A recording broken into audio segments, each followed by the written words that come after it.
أعوذ بالله من الشيطان الرجيم. بسم الله الرحمن الرحيم. السلام عليكم ورحمة الله وبركاته. الحمد لله والصلاة والسلام على رسول الله وعلى آله وصحبه ومن والاه. Pelajar yang dikasih sekalian, insyaAllah pada hari ini kita akan membincangkan tajuk berkenaan dengan al-lahan fil qira'ah ataupun kesalahan di dalam bacaan. Seperti mana yang kita sedia maklum, lahan ataupun kesalahan di dalam bacaan terbahagi kepada dua jenis, disebut sebagai al-lahnul jali, kesalahan yang jelas, dan juga al-lahnul khafi, kesalahan yang tersembunyi. Mari kita lihat apa definisi dan contoh-contohnya. Baik. Bagi kesalahan bacaan yang jali. Ini kesalahan yang jali. Kesalahan yang dapat dikesan oleh kebanyakan orang sama ada qari ataupun tidak. Maksudnya dinamakan jali itu kerana dia jelas. Maksudnya siapa sahaja yang mendengarnya akan faham, akan tahu itu satu kesalahan. Sebab itu dinamakan jali. Dia jelas sangat kesalahannya. Dia dapat diketahui oleh qari, maksudnya pembaca Al-Quran yang pro dan juga orang yang biasa. Hukum kesalahan yang jali ini adalah haram dan berdosa sekiranya sengaja dilakukan dan kesalahan itu orang semua tahu kan. Jadi imam baca dengan kesalahan yang jali, maka hukumnya berdosa. Sebab itu perlu semakan bacaan sebelum diperdengarkan bacaan kepada orang lain. Contoh, tertukar huruf. Kesalahan yang mengubah makna Al-Quran seperti menukar ha kepada kha. Bismillahirrahmanirrahim. Jelas. Orang semua tahu rah, ha. Tapi kita baca dengan Bismillahirrahmanirrahim. Itu dah kesalahan yang nyata. Kemudian kesalahan yang tadi yang mengubah makna. Adapun kesalahan yang tidak mengubah makna, iaitu bertukar huruf sad dengan sin. Ihdinas siratal mustaqim. Dia baca ihdinas si dengan sin. Bacaan sad dan sin ini walaupun sebahagian qiraat ada yang baca dengan sad, ada yang baca dengan sin. Namun apabila kita baca, kita niat nak baca sad tapi yang bunyinya adalah sin, itu satu kesalahan, lahan yang jali, kesalahan yang jelas. Namun dia tidak mengubah makna. Baik, jadi keynya kesalahan yang jali adalah kesalahan yang semua orang tahu, itu satu kesalahan. Adapun kesalahan yang khafi, ini contoh lain. Contoh lain bagi kesalahan yang jali adalah tertukar tanda bacaan. Tadi tukar huruf. Contohnya, bertukar tanda yang mengubah makna. Contoh pada perkataan an'amta, tapi kita baca dengan an'amtu. Siratal ladzina an'amtu alaihim. Jadi walaupun berubahnya baris fathah kepada baris dhammah, baris depan, namun maknanya berubah. Jalan yang telah aku beri nikmat kepada mereka. An'amtu, tu maksudnya kita yang baca ni, kita mengakui kita yang bagi nikmat, sedangkan yang beri nikmat itu adalah Allah Ta'ala. An'amta, ta itu kembali kepada engkau ya Allah. Baik, itu kesalahan yang mengubah makna.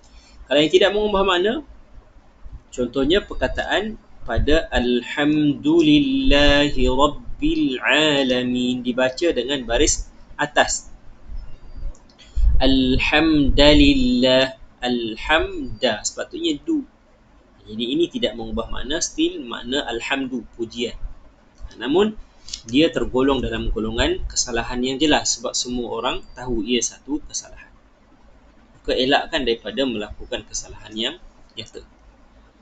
Kemudian kesalahan yang tersembunyi, al-lahnul khafi, kesalahan yang hanya dikesan dan diketahui oleh mereka yang mahir mengenainya, yakni ilmu bacaan Al-Quran lah.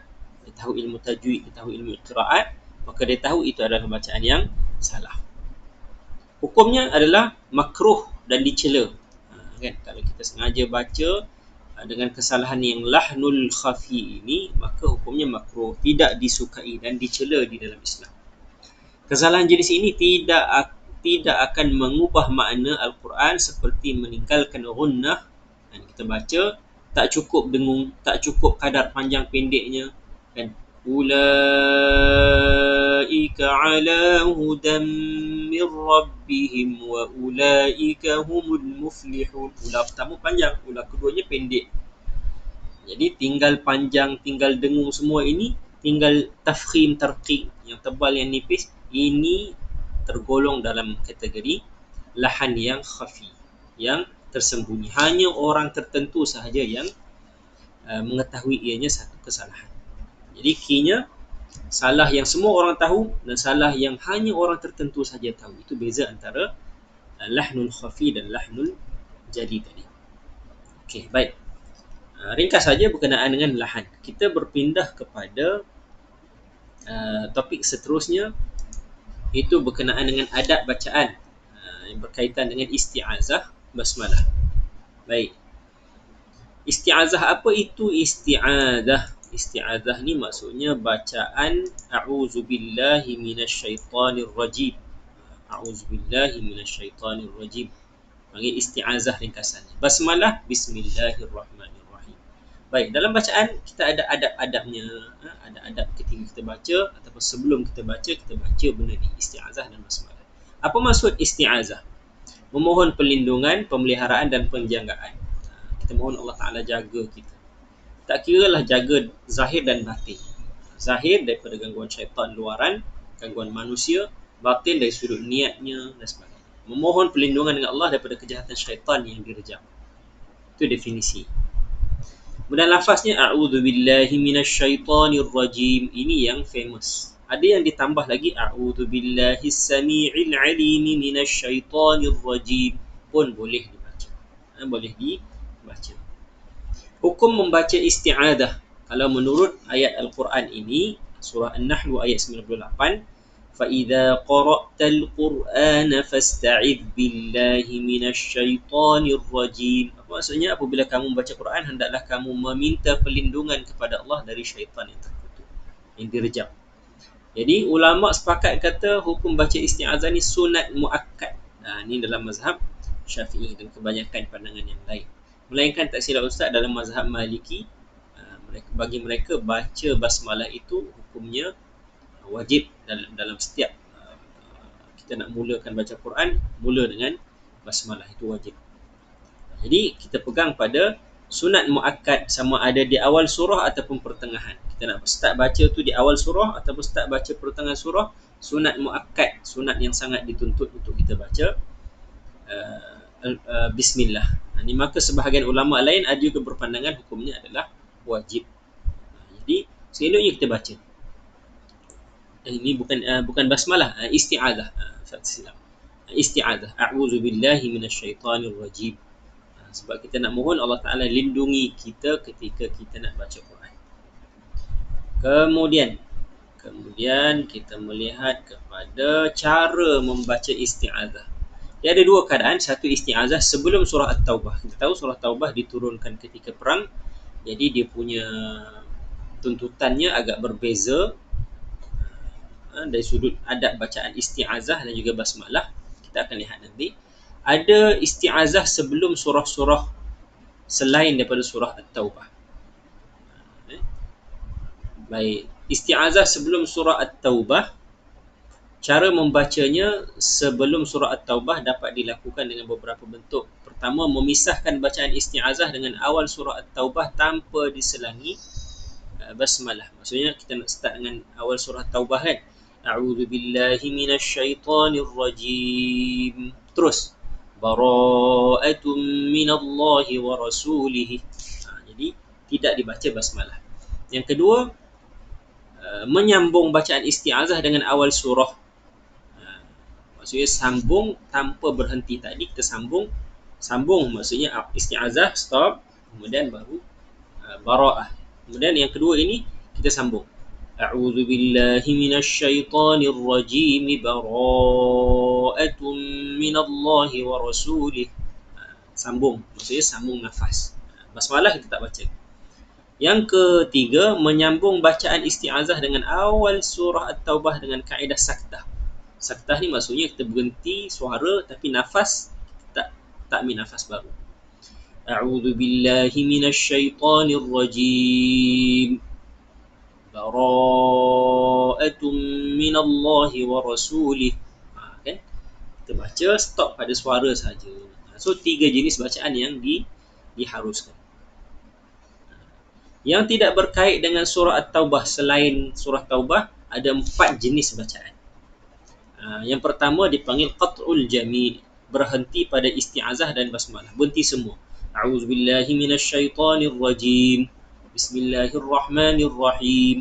Qul huwallahu ahad. Jelas. Yang kedua berhenti pada isti'azah saja. A'udzubillahi minasyaitonir rajim, berhenti. Bismillahirrahmanirrahim. Qul huwallahu ahad, sambung. Yang ketiga menyambung isti'azah dengan basmalah sahaja. A'udzubillahi minasyaitonir rajim. Bismillahirrahmanirrahim. Stop. Qul huwallahu ahad. Baik, itu jenis yang ketiga. Yang keempat, menyambung ketiga-tiganya. A'udzubillahi minasyaitonir rajim. Bismillahirrahmanirrahim. Qul huwallahu ahad. Sambung ketiga-tiganya. Jadi ingat ada 4 bacaan yang berkaitan dengan isti'azah pada awal surah selain daripada surah At-Taubah. 4 tu kita boleh baca. Baik, adab membaca isti'azah dari sudut baca kuat ke baca perlahan. Dibaca dengan nyaring ketika dalam majlis seperti majlis musabaqah, majlis belajar, kita baca kuat. Boleh. Kuat tu maksud tak adalah melaung kuat, tapi dengan suara yang kita boleh dengar. Itu keadaan pertama. Keadaan yang kedua disunatkan baca perlahan ketika solat dan baca Al-Quran seorang diri. Dalam solat kan kita tak baca kuat. Allahu Akbar. Bismillahirrahmanirrahim. Bismillah tu kita baca kuat. Baik, itu adabnya. Kemudian, ini basmalah. Basmalah maksudnya memohon dengan nama Allah. Lafaznya kita tahu Bismillahirrahmanirrahim dan ada di dalam surah An-Naml ayat 30. Baik, hukum bacaan basmalah bagi mazhab Syafi'i, mereka berpandangan bahawa baca basmalah ini basmalah ini dikira satu ayat di dalam surah Fatihah. Itu semua mazhab bersepakat. Dalam mazhab Syafi'i lah, semua ulama dalam mazhab Syafi'i bersepakat. Para ulama sepakat berpendapat bahawa hukum bacaan basmalah di awal surah ataupun pertengahannya adalah sunat, kecuali surah Taubah. Maksudnya basmalah salah satu daripada surah Al-Fatihah. Cuma basmalah pada surah-surah yang lain macam mana?